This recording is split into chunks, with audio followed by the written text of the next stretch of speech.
छात्र निवास आईआरएनपीएम विभाग जैनिक प्रथम वर्ष छात्र मृत्यु घटना स्थानीय अंचल चर्चार केन्द्रबिंदु पलटि मृतदेह निज हॉस्टल रूम नंबर 102 रु उद्धार करा जायछि। तारिणी जड़े भल मेधावी छात्र थिबा बेले काहींकि एपरी मृत्यु घटिला ताहा प्रश्नबाची सृष्टि करिछि।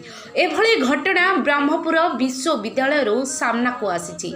प्राप्त सूचना अनुसार तारिणी प्रसाद विश्वाल घर जगतसिंहपुर जिला तिर्तोल अंचल बोली जनापड़ी। सूचना अनुसार हॉस्टेल अंतेवासी माने शुक्रवार रात्रि रे तारिणी रूम कबाट बाड़े किंतु तारिणी कबाट खोली नथिले।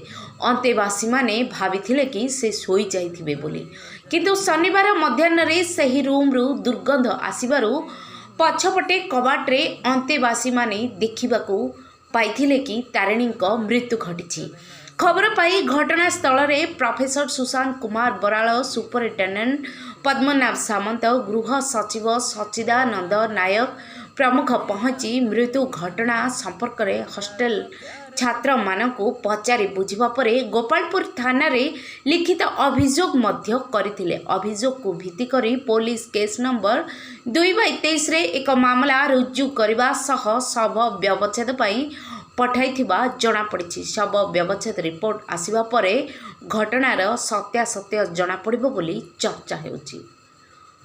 ब्यूरो रिपोर्ट दिग्दर्शन न्यूज। एमिति नुआ नुआ खबर जानिबा पई आम चैनल को लाइक शेयर सब्सक्राइब करी बेल आइकन को दबी दियंतु।